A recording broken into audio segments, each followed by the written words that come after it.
It was going to be a hard, kind of a back-breaking job. We're going to have to be moving things and doing things and doing things we didn't know how to do and then figuring out how to do them.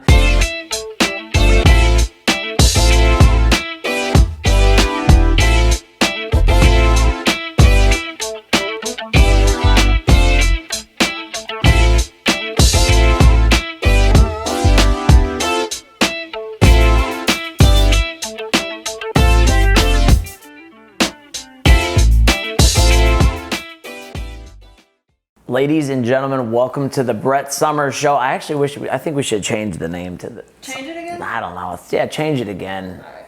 I don't know. We might have to change it. But I hope you guys are having a great day. Thank you guys for tuning in. This is going to be a good one today because I'm going to talk about how I can help you become happier. Everybody out there wants to be happy. Everybody out there wants to feel good, especially right now. I think everybody can agree that a little bit of happiness, a little bit of joy, a little bit less fear is going to go a long way. Well, I'm going to tell you the number one thing you can do to start feeling happy, and that is take action. That's the number one thing you can do, right? Action literally makes you feel amazing. Taking action on anything, okay? You all have these goals, or you all have some things that are frustrating you right now at the Top Shop. People have some goals about losing some weight. People have some goals about eating a little bit healthier, going to bed a little bit earlier, finding a new job, or advancing in their job and getting better at their job, or starting a business if you're a personal trainer or a coach like I like to talk to a lot. Maybe you want to get more clients. Maybe you want to learn some new techniques. Maybe you have some things that have been that you've had to do for a while. Maybe you haven't done your taxes. Maybe you haven't reached out to somebody that you know you need to talk to and patch up a relationship. Maybe you need to start hitting the gym 3 or 4 days a week. Maybe you need to start waking up a little bit earlier so you can go on a walk or do some yoga or do some stretching. Whatever it is that you know you need to do, the number one thing you can do is take action. And not just a little action, not just a few actions, but a million different actions. So here's the mind shift that I had over the last few weeks. Is a couple of months ago, we had some things that happened that we could have either taken the stance of, oh, we're going to blame these people and we're going to sit and be babies, or we can start doing what we need to do. So we had a project. The project was going to require hours and hours and hours of work. It was going to be a hard, kind of a back-breaking job. We're going to have to be moving things and doing things and doing things we didn't know how to do, and then figuring out how to do them, and then, you know, labeling things and marking things and what can be put here and what can't be put here, and how are we going to have to stack this, and who do we have to contact, and each one of those things required action, right? Somebody has to come in here and somebody has to go do what they have to do to box things. It was a big, massive shipment type deal. And it has to be boxed. And it just can't be boxed in one way. It has to be boxed. It has to be labeled. And it has to be in, you know, it's all odd objects. So it's gym equipment is the situation. And it's going to be different. We're going to have to lift it. And how do we package it so it's flat so it actually fits in a box? And then once it's in the box, do we tape it? And can we get the tape? Or is the coronavirus so bad that we can't go to the store? Do we have any tape? Do we have, you know, masking tape from painting in the gym? Whatever it is, we're going to take action. We're going to take action. We're going to do it. We're going to get it. And one by one, we started to get what we needed to done. Little by little, every day, took a bunch of action. So every day, me personally, for the first couple, it was like 10 days total. Every single day, I spent about 4 or 5 hours here in the middle of the corona. Every 5 hours, every night, from about like 6 or 7 o'clock at night till about 10, 10:30, 11, I was up here a lot of times by myself doing that kind of stuff. Communicating back and forth with the people that were going to be shipping this big deal. It was UPS and another organization. And what do I need to do? What's going to be right? How's it going to be tracked? What's going to be put down on paper? Then how's it going to be able to get on there? Do we need to be able to pallet jacket? Are we going to need a forklift? You know, how are we going to strap it down? What are we going to need for that? Do we, and they're being resourceful. Can we get Britt's dad? Who can help us? What can we do?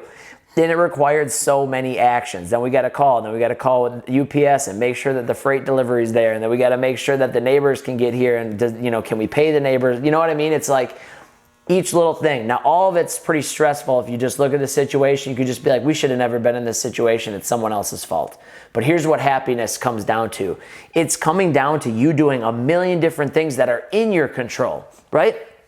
Getting in shape is one of those really simple things, right? Getting in shape is hard. Let's say you're 30 pounds, 40 pounds overweight, you haven't exercised in months, you've got all sorts of excuses. Well, the gyms were closed because of the whole Wuhan, everybody's locked in their house. I can't get access to like, you could come up with all the excuses in the world, but what else could you do? You could say, well, I may not be able to buy fresh meats right now because they're all out. Well, I'm going to buy frozen. You could say, oh, I can't get fresh meats. Maybe I'm going to order some protein and I'm going to get some frozen veggies and I'm going to make smoothies for a freaking 2 months, right? Me and Michelle were doing that, smoothies all the time because the fresh meats were out and it's not like you want to eat frozen meat every day. But you can eat tuna packets, whatever you have to do to take action. Maybe it's hard in the beginning of all this to exercise. Well, every morning before I do anything, I'm going to drink water, which is good for me. I'm going to do some yoga, which is good for me. I'm going to hit a bike or a rowing machine or do jumping jacks or go on a walk for at least 20 minutes. Wow, those are all wins. I'm taking action all the time, right? So the number one thing that I think people get misconstrued is happiness just coming to them and just showing up, right? We're at the gym right now. Someone's not going to walk up to the front door right now and be like, hey, Brett, I just got all your dreams and goals. I got them right here for you. I'm just going to back them up to the dock and I'm just going to drop them off. We got the big freight van and we're just going to drop. No, that's not how it works. What really works is when you know where you want to go and when you have an idea in your mind and then you just start to take actions on it, right? As many as you can. And I'm telling you, you could take 1,000,000 actions on something and there still could be 20 or 30 more and the deal could still go wrong because you didn't do enough, right? I had another situation last year. Last year, I wanted to sell a piece of real estate. That meant that when you sell a piece of real estate, you got to know the market. You got to understand the market. You got to go walk all the other deals. You got to make sure you walk through the properties, see what other properties are going for. How are the bathrooms? How are the kitchens? How are the sinks? What's hot right now? Talk to the real estate brokers. Where's the market at? When's it going to be the hottest, right?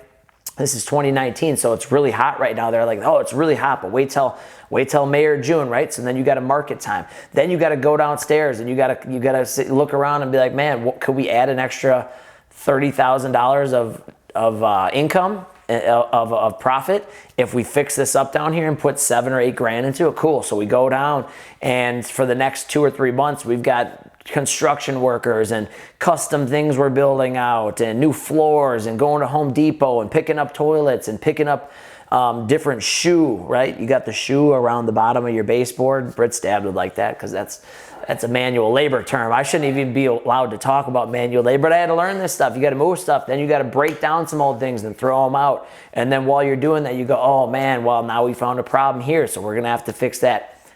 To sell that piece of property that I was selling last year, 2 pieces of property, the sheer volume of actions that needed to be taken to execute that is insane, right? And it's just like that for you when you have a kid, right? You have a kid and you got to do this and this, and then you got to prepare the baby's room, and then you got to get the cradle, and you got to get the stroller, and it's a lot of actions. But guess what? Each time you're taking them, you're getting closer to your goal. You're being more prepared. You're being more prepared. And you always feel a little bit better at the end of the day when you're taking action. Now, remember, you can be taking action in life on all the wrong things. You could be watching Netflix every day right now. Wrong thing. You could be just getting sucked into the screen-sucking social media web of Instagram and Snapchat and looking at what everyone else is doing and comparing yourself and clicking on people's profiles and then knowing more about their life than you do your own life.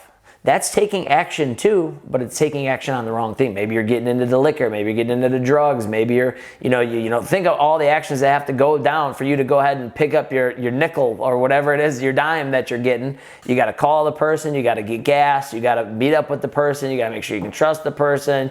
Imagine all the stuff that has to go down just to make that deal happen. That's not good actions. So make sure that when we get busy and we start taking all these actions to get you to where you want to be, that they're actually things that are good, that are going to serve you, that are going to make you better. Being prepared for the next day. How do you get prepared for the next day? Well, first you got to grab a piece of paper and write down your goals for the next day. Second, you got to write down your schedule for the next day. Third, you got to write down those 2 or 3 non-negotiables that have to get done, that if you don't do, you're going to let everyone else down, including yourself. Then maybe you got to prepare your outfit, right? So you got to prepare what you're going to wear for your work. And then maybe like me, I got to prepare for what I'm going to work in when I'm working on the business. Then I got to prepare what I'm going to work in the business, which is, more sweats and shorts. And then you also have that workout outfit for later in the afternoon when you get your midday workout in. So if I'm sitting there thinking about all that, I'm going to waste a lot of time. But if I take action on that and get that prepared, I'm taking action. I'm whipping up a protein shake. I got my meals ready. I got water ready. I got appointments ready. I've got cash ready. So if I've got to go drop some cash, cool, I take the cash, it's already in my bag, I already have it down on my notebook, cool, I can stop at the bank and execute that real quick, drop some cash here, go to another bank, drop some, you know what I mean? You have to have a game plan of the actions you're gonna take throughout the day so that you can actually be doing them in a positive way rather than wasting the day and taking actions on things that don't serve you. So right now, as you're coming out of this and you're getting back to the workforce and you're getting back into daily life, start to take more action so you can feel happier about things. Think about some of those work things, but also think about some of those personal things that you knew like a month ago. You're like, man, I wish I could do this, and man, I wish I could do that. Oh, and if I could only do this. Well, now you have your opportunity. So it's either put up or shut up. Are you actually going to do it and take the actions to get you where you need to be, or are you going to retreat and sit back and kick back and rest on your laurels and throw your feet up and be like, nah, I'm just gonna chill, even though I could do 60 different things. If you're a personal trainer, if you're in business, maybe that's sales. Maybe you got to follow up with a customer. Maybe you got to send them a DM on Instagram, send them a video of yourself, send them an email, send them some snail mail, show up at their house. I don't know what you got to do, but that's the type of stuff. Me and Britt talked about that a couple weeks ago. She goes, well, how did you do this back in the day? I said, I did the little things. And she's like, well, what's that? It could be all the things I just mentioned. I would do all those things. I'd go to the grocery store with somebody. I would text message them. I would follow up with them. I'd know I had their fitness evaluation that I asked questions like, what's your favorite store? So, back in the day, someone like Kimmy Baker, now Kimmy Gedzawiak, she was one of my clients, right? She's a hairstylist. Her favorite color is orange. She loves this, what was the mall that she loves some store at the mall? I can't think of the name, but if I was at Bay Shore Mall, she liked the store. So what do? She's doing real good. She's training. She's getting in real good shape. So I go buy her some sort of orange clothing or an orange gift card to go buy something at this store she really likes, right? Now that's the little stuff. So what happens when I do that is now she knows that I care about her. So now when she shows up for a workout, she's not just thinking, oh, this dude, I can cut this dude loose whenever. She's thinking, this dude actually cares about me, knows about me, wants me to succeed, and knows that I'm in her corner. I have her back. Those are the little things. And then I still have to go deliver the workouts. I still have to show up on time. I still have to be professional. Same girl, she started her own hair business at the time, her own studio. And when she's first starting out, well, I'm a service entrepreneur too. So I remember we go to Starbucks and we meet and we break down a bunch of things and talk about the back end of the business, right? I didn't have to do any of that. That's just more actions I can take to not only have that customer know that I care, but what do you think she's going to do when someone else asks, how's Brett as a coach? Or what's with this coach that you have? It seems like he's always, whipping you guys into shape. They're going to be like, yeah, this dude actually cares. He shows up. He gets us results. He's actually more of a friend than just a coach.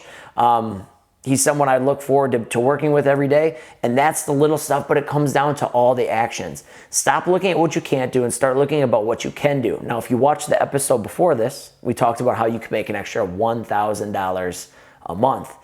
Well, first, to get to that point, you had to break the numbers down, and then simply you have to take the action. What can I do? Look at your skill set. What can I do? I can do this. I can do social media. I can run errands. I can do laundry. I can mow the lawn. I can do, who knows what you can do. Think about what you can do. Then you have to go talk to that person, present it to that person, and then you have to follow up with that. Keep in communication with them. Follow up with them. Let them know you're executing those extra things that you said you were going to do. You may end up making more than $1,000 a month just because you're an action taker. So as you come out of this, you've been inactive for 2 months. You have. You've been inactive physically, mentally, emotionally, or maybe not emotionally. Maybe you've been hyperactive emotionally. Now it's time to set the emotions back a little bit and become active and to take action on the things that will get you to where you need to be. So come out of this, go grab a piece of paper and write down 20 or 30 or 40 things, right? I think everybody gets bogged down with, I'm only going to do 1 or 2 things.